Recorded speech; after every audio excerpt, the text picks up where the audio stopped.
Alright, welcome back everybody. Evil's Comics. I'm Evil Mike, or Mike if you have that problem with my name. This is going to be my review on comics that were released on September 8th, 2021. This is going to be my part one.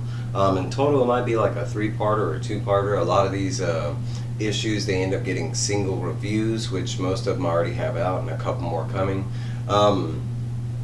So let's get into it. First up, from DC Comics, we have Infinte Frontier, issue number 6 of 6, and what a wild ride it was. Not only did it come out quickly, like each week, but I really enjoyed the story and everything. We're catching up with Barry at the end of, he is still on this treadmill, stuck after being forced on it by Psycho Pirate. We have already seen that the Injustice Incarnate and the Injustice Incarnate are over there fighting, while Omega Darkseid is off in the background with his captured Dead Lantern, Roy Harper. We do catch a little more of kind of like what's going on with Omega Darkseid and what he plans to do with basically being able to create an undead army. And I mean, if you think about it, it's kind of like the ultimate power. You'd just be able to kill everybody and then resurrect everybody and have them work for him. So in his mind, it's kind of a lot better than the anti-life equation. We do see that eventually, and I think his name is Black Obsidian, but the Green Lantern's son kind of breaks off the battle and charges over to Roy Harper as the Black Lantern, and it says he's had to deal a lot with darkness, being Black Obsidian and this and that, and then eventually releases him from that the hold that the ring has from him. Eventually, when the ring does fall off him, Darkseid does pick it up.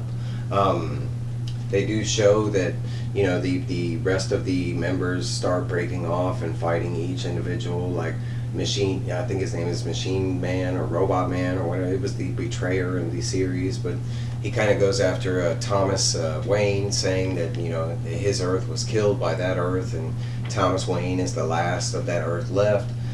He is briefly saved by at the last moment kind of thing by Captain Superman, stating that he should have kept the helmet on. He doesn't know why he went all like secret and everything. We do see that Captain Superman does try to, break, the Flash out of the treadmill, like while everything is going on, and they believe that is the fix to everything. They are able to kind of release Barry, and when they do, I don't know if it has the effect they were looking for, because everything just explodes around them, and that is the page that we get. Eventually, once everybody wakes up, we see that Darkseid is rather pissed because he did not get to finish making the portal that he was planning on, the door that was gonna be like omniment through all the multiverses. At this moment, he does like flash everybody. He ends up killing Psycho Pirate, and then at that, viciously killing Psycho Pirate because he has failed. The same thing, I think, with Machine Head. At the end of it, Darkseid does eventually blast everybody, and with his Omega beams now, I guess, because it is Darkseid Omega. And we do find out that he basically teleports everybody away. Everybody is kind of confused because he teleports them directly to safety and back where they were from. And everybody is just thrown off from it. They don't understand why Darkseid saved them. We catch up to a lot of different people, with the Agent Cameron and what she's going to do. It's kind of hinted that she's going to tag team with Roy Harper into doing something else. We do see that some more, since this plan did not work out for Darkseid, that he has another plan coming, and it has something to do with a deeper, darker power that is out there, and it's specifically called the Darkness. We see that he destroys that ring, and he calls upon his children. They do show some of the more dangerous members out in the out in the world, like the Batman Who Laughs, Eclipso, Trigon. I always forget his name. I think it's Negative Man or something like that. But basically, it shows that with him using this power, the Great Darkness, and it is just showcased here. And you can see Darkseid and his children there, that them being like Steppenwolf, Granny Goodness, you know, his regular crew.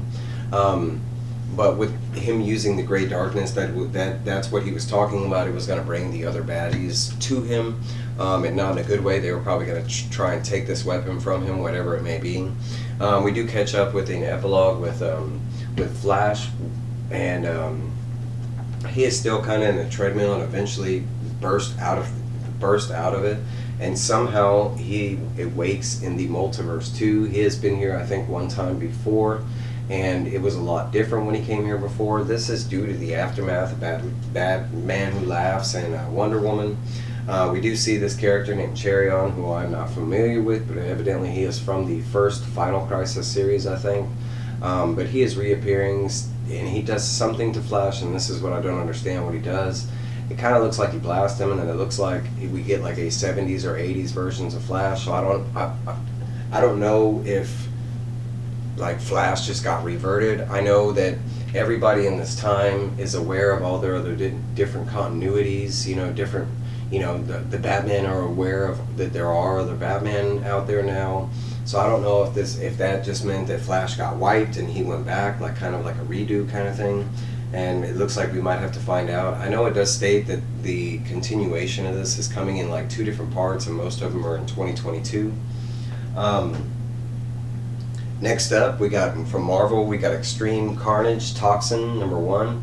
I think this is part like 7 out of 8.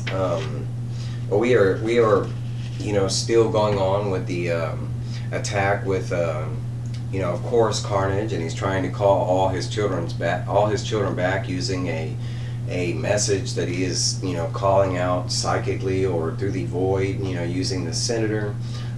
We do see that it's reaching Toxin, and Toxin is kind of you know, getting into it, and as soon as the kid that is joined to Toxin, he tries to get Toxin to activate, and we catch up with why Toxin is not. He is stuck in the void battling Carnage.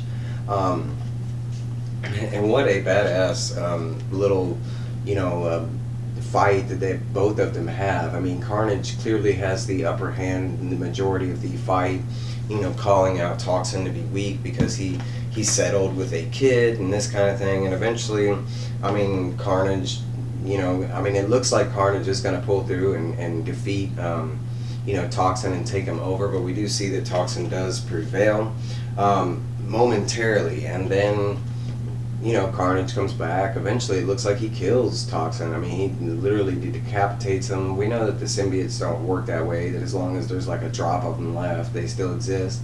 But he does kind of like chop off his head, and he's all talking to him and stuff. And of course, being the symbiote, it's all part of Toxin's plan. He just uses his head and kind of entangles Carnage, and eventually, using that decapitated head, and forms another mouth and just eats Carnage whole. My whole worry of this happening is just like you just gave Carnage exactly what he wanted. Now Carnage is inside Toxin, whether Toxin wants to admit it or not. We basically catch up with him reactivating for the boy. I am bad with names, so I don't remember the boy's name. But we do see that he is, you know, activated back as Toxin. We do catch up with some of the other members that have been going around with like Flash and Andy Bennett now as Silence, and it looks like we are getting ready to find out, you know, what they have planned for Silence. And I think we have already gotten hints that it might be Agony, because they show her here. We also see some other stuff that it just looks like Carnage has more of a hold on some of these other members that they might not know. We also catch up with you know, Flash, Andy, and finally Toxin all being on the good side of things, catching up and trying to regroup and coming up with a plan on going after Carnage. And as we see, they all shed their wings and take off to do this final battle. And I think we have like 2 more issues. I think Agony is next, and after that is the Omega issue. Next up from DC, we got Blue and Gold, a book that has been pushed back about 2 weeks, but this is issue number 2 out of 8, and what a fun and great issue. The first one was just as fun. It really got me into it. I'm not a huge Blue Beetle fan or Booster Gold, but that is half of the reason why I picked this book up. The more you know, right? I do love Booster Gold. I think he is a hilarious character. I love that he is one of Batman's, like, I wouldn't say friends, but they do kind of intermingle a lot. He shows up in Batman's world a bunch. But we just catch up here, and for some reason Booster Gold has been knocked out, and he is on this truck that Cord had built with his company. So, and supposedly it has this AI tech on the truck that is supposed to be like unhackable, and someone has hacked it, taken it over, knocked out Booster Gold, and right now Blue Beetle is trying to save Skeet, Blue Beetle, and anything else he can recuperate from the truck. They do show that it is a harrowing escape, and eventually he does just that. He does save Booster Gold, and Skeets is in the truck, which is Booster Gold's robot flying kind of drone companion, and he does end up saving both at the kind of last second. There is back and forth banter because Booster Gold is a lot like us. He is, some of us, he is a kind of a creator, and he's on Instagram and Twitter and Facebook and YouTube, and he is always streaming. He is big on his fans, and right now they are trying to get into he's trying to get into the Justice League. The Beetle already knows that the Justice League want the Blue Beetle, but they don't want Booster Gold.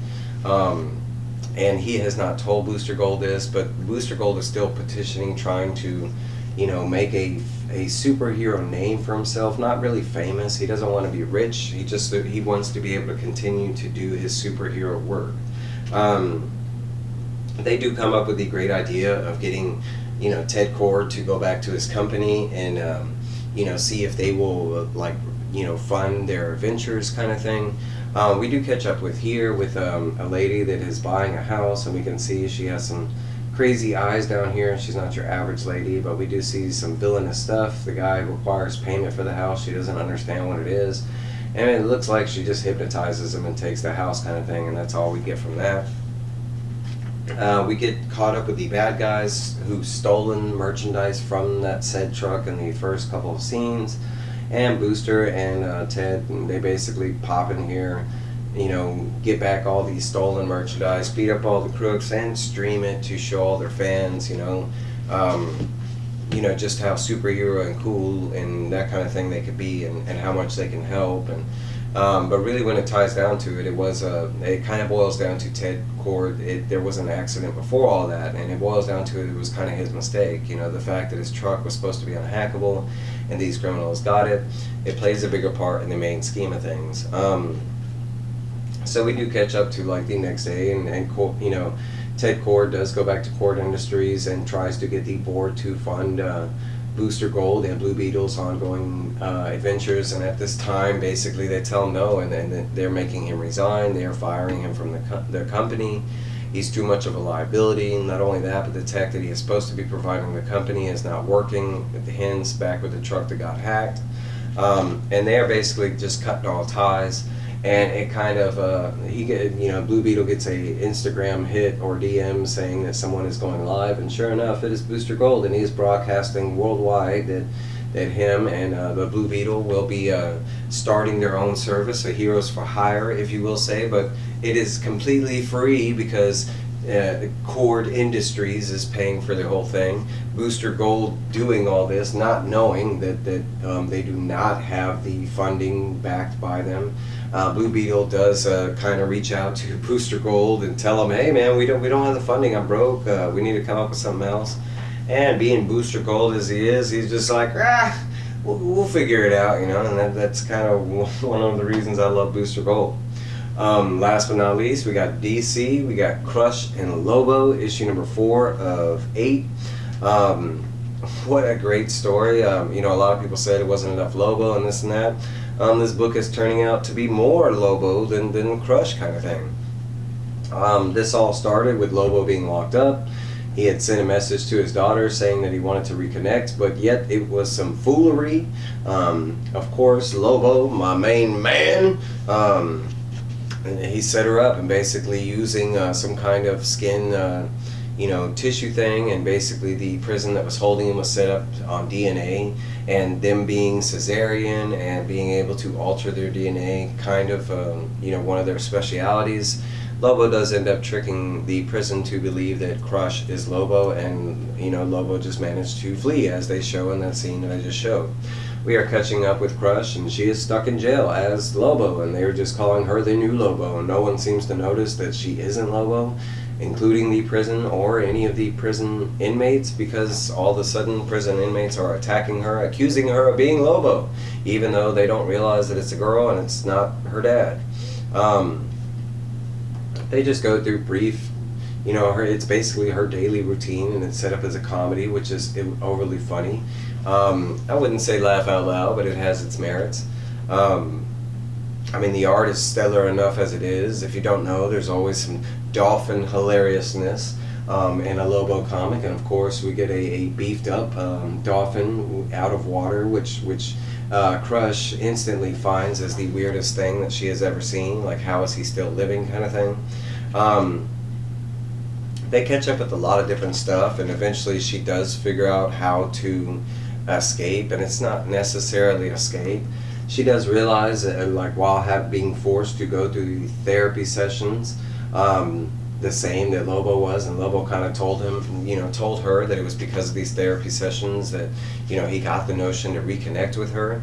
She's going back to it after they had said certain stuff and realizing that it was all part of the plan, that he just repurposed everything that he had took in the therapy to make, basically make her that gullible into believing him. She does end up destroying the droid in the council session, and we see that she is stuck in solitary and has a little more time to think, and this is where she comes up with the idea on how to escape. She finds the biggest, baddest Moma Joma in the joint, and she just beats the crap out of this dude. She does take a beating herself, but we all know Crush, and if you don't, she has a super duper healing recovery. She's almost like a symbiote, where even if there's a little piece left of her, she can still regenerate all the way back up. That's one of the reasons that her and Lobo are a very formidable force. They are able to take on the likes of Superman and Doomsday with ease, I would say. But we do see that the fight and her busting up the guy was all part of the plan. And she does use this opportunity to kind of break out and go speak to the warden of the prison. The warden physically finally listens to her and does realize that it is not Lobo, that it is Crush, and they kind of do come up with an agreement on Crush tracking down Lobo and bringing him back to jail. The warden is all for that idea, but has a kind of attachment that goes to it. Crush states that she is well versed in Lobo's antics and know exactly what he is doing, so it shouldn't be that hard tracking him down. And with that being said, comes the part of the agreement that is shown here. She is strapped on with a wrist device, as you will, and it has a timer. She has literally like 50 Earth, hours to find and bring back Lobo, and if not, it will be a like some kind of black material, black star explosion that will kill her beyond her, regenerative capabilities. And it's stated that the warden knows of her specific regenerative abilities, and she would not be able to stand it. So now she has a timer tracked onto her to find Lobo within the time. That's my reviews that I got now. I got more reviews coming, so stay tuned. Be on the lookout for the other ones. Please like, comment, subscribe, all that good stuff, and I will be back with y'all soon. I hope everybody's having a great Saturday. If you need more of Evil, I'll be on Spinetix in a couple more hours, and we can spend all night together. Alright guys, I love y'all. I'll see y'all in a little bit. Bye.